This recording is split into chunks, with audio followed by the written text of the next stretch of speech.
Hi, good morning, welcome back to my vlog. So time 9 ಗಂಟೆ ಆಯಿತೆ. ನಾನು ಇವಾಗ ಕಂಡುಬಿಟ್ಟಿದ್ದೀನಿ. ನಾನು ಯಾಕೆ ಇವತ್ತು ಇಷ್ಟು ಲೇಟಾಗಿ ಎದ್ದಿದ್ದೀನಿ ಅಂದರೆ ನಮ್ಮ ಮನೆಯವರಿಲ್ಲ, ಡ್ಯೂಟಿಗೆ ಹೋಗ್ಬಿಟ್ರು 5 ಗಂಟೆಗೆ. ಅದಕ್ಕೆ ಅವತ್ತು ಇಷ್ಟು ತನಕ ಮಲ್ಕೊಂಡಿದ್ದೆ. ಅವ್ರಿಗೆ ತಿಂಡಿ ಮಾಡೋದೇನು ಇಲ್ಲಲ್ಲ, ನಾನು ಒಬ್ಬಳೇ ಅಂತ. ಇವಾಗ ನನಗೇನಾದರೂ ಮಾಡ್ಕೋಬೇಕು ಒಬ್ಳಿಗೆ. ಬಟ್ಟೆ ವಾಶ್ ಮಾಡಬೇಕು, ಆಮೇಲೆ ತಿಂಡಿ ಮಾಡ್ಕೊಳೋದು, ಆಮೇಲೆ ಏನಾದ್ರು ಚಿಕ್ಕ ಪುಟ್ಟ ಕೆಲಸ ಇರ್ತವೆ ಅವು ಮುಗಿಸ್ಕೊಂಡ್ರೆ ಇವತ್ತಿನ ಕೆಲಸನೇ ಮುಗೀತಿದೆ. ನಂದು ಸಂಜೆಗೆ ಅಡುಗೆ ಮಾಡ್ಕೋಬೇಕು. ಅಲ್ಲಿವರೆಗೂ ಏನು ಕೆಲಸ ಇಲ್ಲ. ಸೊ ಮತ್ತೆ ಸಿಗುವ. ಬಟ್ಟೆ ತೊಳೆದು ಬಾಯ್. ಇಷ್ಟು ಬಟ್ಟೆ ತೊಳೆದಾಯಿತು, ಯಾರಿಲ್ಲ, ನಾನು ಒಬ್ಬಳೆ. ಎಲ್ಲದಂತಿನೂ ಖಾಲಿ ಇದೆ. ಇದೇ ಫಸ್ಟ್ ಟೈಮ್ ಅನಿಸುತ್ತೆ ಹಿಂಗೆ ಖಾಲಿ ಇರೋದೆ.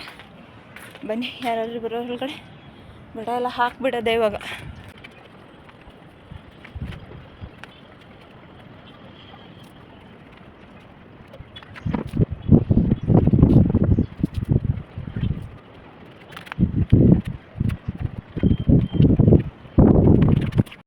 ಈಗ ತಿಂಡಿ ಮಾಡುವ ಸಮಯ.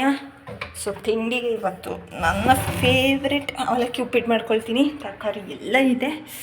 ನಮ್ಮ ಮನೆಯವರಿದ್ದಾಗ ಅವಲಕ್ಕಿ ಉಪ್ಪಿಟ್ಟು ಮಾಡ್ಬೇಕಂದ್ರೆ ಅವ್ರು ತಿಂತಾ ಇರಲಿಲ್ಲ. ಬಾಕ್ಸಿಗೂ ಹೋಗಲ್ಲ, ಜಗಳಕ್ಕೆ ಬಿಡ್ಬಿಡೋರು, ನಂಗೆ ಬೇಡ ಅಂತ.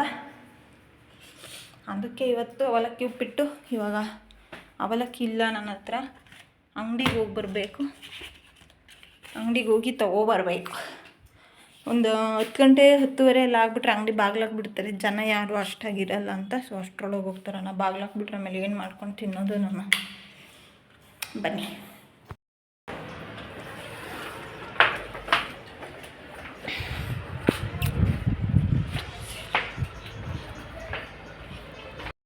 ಅವಲಕ್ಕಿ ಏನು ರೇಟ್ ಆಗೈತೆ, ಅದಕ್ಕೆ ಮತ್ತು ನಮ್ಮ ಮನೆಯವರು ಅವಲಕ್ಕಿ ಉಪ್ಪಿಟ್ಟನ್ನೇ ತಿನ್ನಲ್ಲ.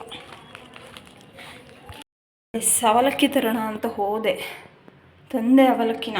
ಅಂದರೆ ಬರಬೇಕಾದ್ರೆ ಕೆಳಗಡೆ ಮನೆಯವ್ರು ತಿಂಡಿ ಕೊಟ್ಟು ಕಳಿಸ್ಬಿಟ್ರು. ಯಾಕೆಂದರೆ ಅವ್ರಿಗೆ ಗೊತ್ತಾಗಿದೆ ಇವತ್ತು ನಾನು ಒಬ್ಬಳೇ ಇರೋದು ಅಂತ. ಪಲಾವ್ನು ಮೊಸರು ಬಜ್ಜಿನ ಕೊಟ್ಟು ಕಳಿಸಿದ್ದಾರೆ. ಸೊ ಇವಾಗೀಗ ಇದನ್ನೇ ತಿನ್ಕೊತೀನಿ. ಮಧ್ಯಾಹ್ನಕ್ಕೆ ಇಲ್ಲ ಸಂಜೆಗೆ ಅವಲಕ್ಕಿ ಉಪ್ಪಿಟ್ಟು ಮಾಡ್ಕೊಳ್ತೀನಿ. ತಿಂಡಿ ಮುಗಿಸ್ದೆ, ಚೆನ್ನಾಗಿತ್ತು ತಿಂಡಿ. ಸೊ ಯಾಕೋ ಇವತ್ತೆಲ್ಲರೂ ನನ್ನನ್ನು ಸೋಂಬೇರಿನೇ ಮಾಡ್ತಾಯಿದ್ದಾರೆ. ಎದ್ದಿದ್ದು 7-9 ಗಂಟೆ. ತಿಂಡಿ ಮಾಡ್ಕೊಳ್ಳೋಣ, ಅದೊಂದು ಕೆಲಸ ಮಾಡೋಣ ಅಂತ ಹೋದೆ. ಅದನ್ನು ಕೂಡ ಕೈಗೆ ಸಿಕ್ಬಿಡ್ತು, ತಿಂದೆ. ಅಂಗಡಿಯಿಂದ ಬರಬೇಕಾದ್ರೆ ಒಂದು ಸ್ವೀಟ್ ತಂದಿದ್ದೆ. ತಿಂದಾದ್ಮೇಲೆ ಇದನ್ನು ತಿಂದಿಲ್ಲ ಅಂದರೆ ಇದು ಬೇಜಾರಾಗಲ್ವಾ, ಇದನ್ನು ತಿಂತೀನಿ. ಸೋಂಪಂಪು ಪುಡಿ ಅಂದರೆ ಇಷ್ಟ, ಬಟ್ ಈ ಥರ ಗಟ್ಟಿ ಸೋಂಪಂಪು ಪುಡಿ ನನಗೆ ಇಷ್ಟ ಆಗಲ್ಲ. ಡೈರಿಗಳಲ್ಲಿ ಸಿಗುತ್ತೆ, ಅದಿಷ್ಟ ನನಗೆ.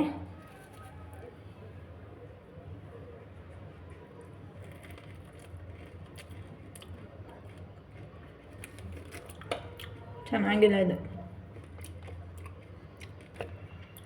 ತುಂಬ ಕೆಲಸ ಇದೆ, ಏನೂ ಮಾಡಲ್ಲ ನಾನು. ಪಾತ್ರೆ ತೊಳಿಬೇಕು, ಮನೆಯೆಲ್ಲ ಕ್ಲೀನ್ ಮಾಡ್ಕೋಬೇಕು, ಆಮೇಲೆ ಪಾಚಿ ಮಾಡಬೇಕು. ಎಡಿಟಿಂಗ್ ವಿಡಿಯೋ ಇದೆ, ಎಡಿಟ್ ಮಾಡಬೇಕು. ಆಮೇಲೆ ಮಲ್ಕೋಬೇಕು ರೆಸ್ಟ್ ಮಾಡಬೇಕು. ಚೆನ್ನಾಗಿರಬೇಕು ಜೀವನದಲ್ಲಿ.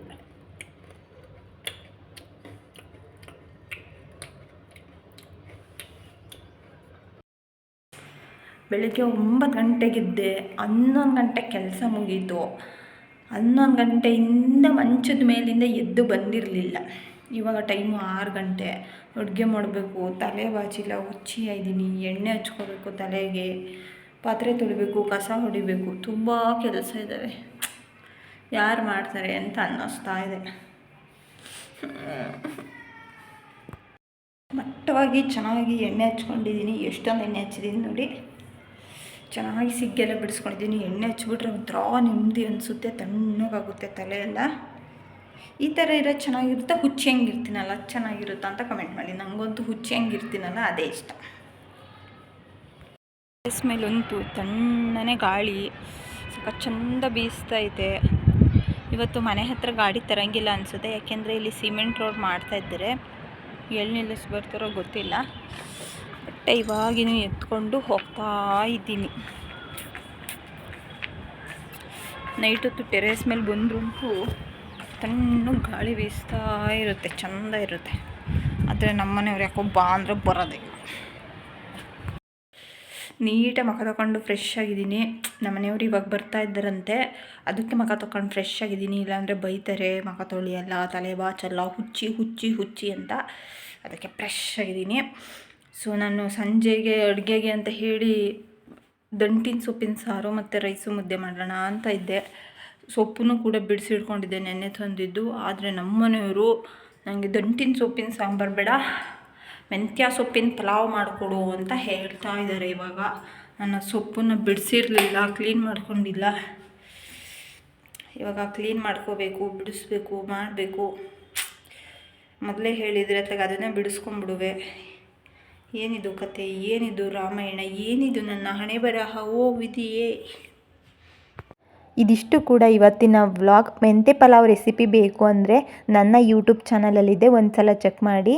ಈ ಪುಟ್ಟ ವಿಡಿಯೋ ನಿಮಗೆ ಇಷ್ಟ ಆಗಿದ್ದರೆ ಲೈಕ್ ಮಾಡಿ, ಕಮೆಂಟ್ ಮಾಡಿ, ಹಾಗೆ ಶೇರ್ ಮಾಡಿ. ನನ್ನ ಪೇಜ್ನ ಸಬ್ಸ್ಕ್ರೈಬ್ ಮಾಡಿ. Thank you all, lots of love.